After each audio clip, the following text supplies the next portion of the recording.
ಎಲ್ಲರಿಗೂ ನಮಸ್ಕಾರ. ನಾನು ನರಸಿಂಹಮೂರ್ತಿ, ಸರ್ಕಾರಿ ನೌಕರ ಸಂಘದ ಅಧ್ಯಕ್ಷರು, KGF ತಾಲೂಕು.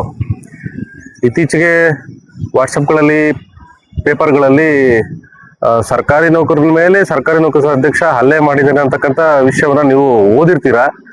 ಆದರೆ ವಾಸ್ತವ ಸಂಗತಿ ಏನದು ಅನ್ನೋದು ಬಹಳ ಜನಕ್ಕೆ ಗೊತ್ತಿಲ್ಲ. ಇಲ್ಲಿ ನಮ್ಮ ಸರ್ಕಾರಿ ನೌಕರರ ಒಬ್ರು ತೀರ್ಕೊಂಡಿರ್ತಾರೆ ಕಳೆದ 1 ವರ್ಷದ ಹಿಂದೆ. ಅವ್ರ ಪತ್ನಿಗೆ ಕೆಲಸ ಸಿಗುತ್ತೆ, ಅವ್ರಿಗೊಂದು ಸಿಂಧುತ್ವ ಪ್ರಮಾಣ ಪತ್ರ ಕೊಡ್ಬೇಕಾಗಿರುತ್ತೆ. 1 ವರ್ಷದ ನಂತರ ಅವರು ಬಹಳ ಕಷ್ಟದಲ್ಲಿರ್ತಾರೆ. ಯಾವುದೇ ಪೆನ್ಷನ್ ಸೆಟ್ಲ್ ಆಗಿರೋದಿಲ್ಲ, ಯಾವುದೇ ಜಾಬ್ ಸಿಕ್ಕಿರೋದಿಲ್ಲ, ಮತ್ತೆ ಯಾವುದೇ ಕ್ಲೈಮ್ಸ್ ಆಗಿರೋದಿಲ್ಲ. ಯಾಕೆಂದ್ರೆ ಅವ್ರ ಸಂಬಂಧಿಕರು ಒಂದು ಕೇಸನ್ನು ಹಾಕೊಂಡಿರ್ತಾರೆ ಸಿವಿಲ್ ಕೋರ್ಟ್ ನಲ್ಲಿ, ಯಾವುದೋ ವಿಲ್ ಇದೆ ಅನ್ನೋ ಕಾರಣಕ್ಕೆ. ಹಾಗಾಗಿ ಪಾಪ ಆಕೆ ನನ್ನ ಸಹೋದರಿ. ಸರ್ಕಾರಿ ನೌಕರರು ಯಾರೇ ಆದ್ರೂ ನನ್ನ ಸಹೋದರರು ಸಹೋದರಿಯರು. ನನ್ನ ಸಹೋದರಿ ಗಂಡನ್ ಕಳ್ಕೊಂಡು ಬಹಳ ಕಷ್ಟದಲ್ಲಿರ್ಬೇಕಾದ್ರೆ ಏನೋ ಕಷ್ಟಪಟ್ಟು ಒಂದು ಜಾಬನ್ನ ಗಳಿಸ್ತಾರೆ. ಆದ್ರೆ ಅದಕ್ಕೆ ಸಿಂಧುತ್ವ ಪ್ರಮಾಣ ಪತ್ರ ಬರುತ್ತೆ. ಅದು ನವೆಂಬರ್ ಇಂದ ನಮ್ಮ ತಾಲೂಕು ಕಚೇರಿಯಲ್ಲಿ ಪ್ರೋಸೆಸ್ ಸ್ಟಾರ್ಟ್ ಆಗುತ್ತೆ. ಆದ್ರೆ ಜನವರಿ ಆದ್ರೂ ಅದು ಆಗಿರಲ್ಲ. ಈ ವಿಚಾರವಾಗಿ ನಮ್ಮ ತಾಲೂಕು ಕಚೇರಿಯಲ್ಲಿ ವಿಳಂಬ ನೀತಿಯನ್ನ ಯಾರಿಂದ ವಿಳಂಬ ಆಗ್ತದೆ ಏನು ಅಂತಕ್ಕಂಥದ್ದು ನಾನು ಮಾನ್ಯ ತಹಸೀಲ್ದಾರ್ ಅವ್ರ ಮುಂದೆ ಮಾತಾಡ್ಬೇಕಾದ್ರೆ ಸ್ವಲ್ಪ ನನಗೂ ಮತ್ತೆ ಗ್ರಾಮ ಆಡಳಿತಾಧಿಕಾರಿಗಳಿಗೂ ವಾಗ್ವಾದ ಆಗ್ತದೆ. ಇಲ್ಲಿ ಯಾವುದು ಹಲ್ಲೆ ಅಂತಕ್ಕಂಥದ್ದಲ್ಲ, ಇಲ್ಲಿ ವಾಗ್ವಾದ ಅಂತಕ್ಕಂಥದ್ದು ನಡೀತದೆ. ನನ್ನ ಸರ್ಕಾರಿ ನೌಕರ ಸಂಘದ ಅಧ್ಯಕ್ಷನಾಗಿ ನನ್ನ ಕುಟುಂಬದ ಸದಸ್ಯರು ಸರ್ಕಾರಿ ನೌಕರರು ತಪ್ಪು ಮಾಡಿದ್ರೆ ಅವ್ರಿಗೆ ಬುದ್ಧಿವಾದ ಹೇಳ್ತಕ್ಕಂಥ ಜವಾಬ್ದಾರಿ ಕೂಡ ನನ್ನ ಮೇಲಿದೆ.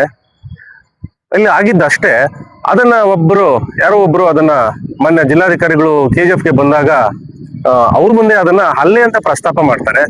ಅವ್ರು ಪ್ರಸ್ತಾಪ ಮಾಡಿದ್ದನ್ನೇ ದೊಡ್ಡದನ್ನಾಗಿ ಬಿಂಬಿಸಿ ಅದನ್ನ ಪತ್ರಿಕೆಗಳಲ್ಲಿ ಮತ್ತೆ ವಾಟ್ಸಪ್ಗಳಲ್ಲಿ ಕೆಲವು ವಿಕೃತ ಮನಸ್ಸಿನ ವ್ಯಕ್ತಿಗಳು ಅದನ್ನ ಅಪಪ್ರಚಾರ ಮಾಡ್ತಾರೆ, ನನ್ನನ್ನ ತೇಜೋವಧೆ ಮಾಡ್ತಕ್ಕಂಥ ಕೆಲಸವನ್ನ ಮಾಡ್ತಾರೆ. ಸೊ ನಾನು ಈಗಲೂ ಕೂಡ ಭಗವಂತನಲ್ಲಿ ಪ್ರಾರ್ಥನೆ ಮಾಡೋದಿಷ್ಟೇ, ಇಂತಹ ವಿಕೃತ ಮನಸ್ಸಿನ ವ್ಯಕ್ತಿಗಳಿಗೆ ಆ ಭಗವಂತ ಒಳ್ಳೆ ಬುದ್ಧಿ ಕೊಡ್ಲಿ. ಇಲ್ಲಿ ವಾಸ್ತವ ಏನಾಗಿದೆ ಅದನ್ನ ತಿಳ್ಕೊಳ್ಳುವಂತ ಮನಸ್ಥಿತಿ ಅವ್ರಿಗೆ ಬರ್ಲಿ.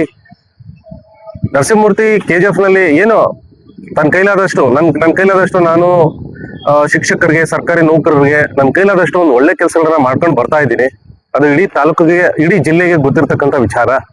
ಸೊ ಹಾಗಾಗಿ ಇದನ್ನ ಯಾರೂ ಕೂಡ ತಪ್ಪಾಗಿ ಅರ್ಥ ಮಾಡ್ಕೋಬಾರ್ದು ಅನ್ನೋ ಉದ್ದೇಶನ ಮಾತ್ರ ನಾನು ಈ ಒಂದು ಮೀಡಿಯಾ ಮುಂದೆ ನನ್ನ ಮನದಾಳದ ಮಾತುಗಳನ್ನ ಹೇಳ್ಕೊತಾ ಇದ್ದೀನಿ. ಸೊ ಹಾಗಾಗಿ ಈಗಲೂ ಅಷ್ಟೇ ಈ ರೀತಿ ವ್ಯಕ್ತಿಯನ್ನ ತೇಜೋವಧೆ ಮಾಡ್ತಕ್ಕಂಥದ್ದು ಸರಿಯಲ್ಲ. ಅದರಲ್ಲೂ ಸರ್ಕಾರಿ ನೌಕರರಿಗೆ ಇದನ್ನ ವಾಟ್ಸಪ್ಗಳಲ್ಲಿ ಹರಿದು ಬಿಟ್ಟಿರ್ತಕ್ಕಂಥ ಆ ಶಿಕ್ಷಕ ಯಾರೋ ಇದಾರಲ್ಲ, ಆತನಿಗೆ ಅದು ಸರ್ಕಾರಿ ನೌಕರ ಅಥವಾ ಶಿಕ್ಷಕನಾಗಿ ಅದು ಶೋಭೆ ಅಲ್ಲ. ಮತ್ತೆ ಇಂಥ ವಿಕೃತ ಮನಸ್ಸಿನ ವ್ಯಕ್ತಿ ತನ್ನ ಶಾಲೆಯಲ್ಲಿ ಮಕ್ಕಳಿಗೆ ಯಾವ ರೀತಿ ಪಾಠ ಮಾಡ್ತಾನೆ, ಏನು ಮೌಲ್ಯಗಳನ್ನ ಕಲ್ಸ್ಕೊಡ್ತಾನೆ ಅಂತಕ್ಕಂಥದ್ದನ್ನ ನಾನು ಈ ಸಂದರ್ಭದಲ್ಲಿ ಹೇಳ್ಬೇಕಾಗ್ತದೆ. ಮಾನ್ಯ ಎಲ್ಲ ಪತ್ರಿಕಾ ಮಾಧ್ಯಮದವರಲ್ಲೂ ನನ್ನ ಮನವಿ ಇಷ್ಟೇ, ದಯವಿಟ್ಟು ವಾಸ್ತವನ ಅರ್ಥ ಮಾಡ್ಕೊಂಡು ಅದನ್ನ ಪತ್ರಿಕೆಗಳಲ್ಲಿ ಪ್ರಕಟಿಸಿ. ನಿಮ್ಮನ್ನ ಬಹಳ ಸಮಾಜ ನಂಬಿದೆ, ಆ ನಂಬಿಕೆಗೆ ಯಾವತ್ತೂ ಕೂಡ ದ್ರೋಹ ಆಗ್ಬಾರ್ದು. ದಯವಿಟ್ಟು ವಾಸ್ತವನ ಅರ್ಥ ಮಾಡ್ಕೊಂಡು ಅದನ್ನ ಬೇಕಾದ್ರೆ ಪ್ರಚಾರ ಮಾಡಿ ಅಂತ ಹೇಳಿ ನನ್ನ ಮಾತನ್ನು ಮುಗಿಸ್ತಾ ಇದ್ದೇನೆ.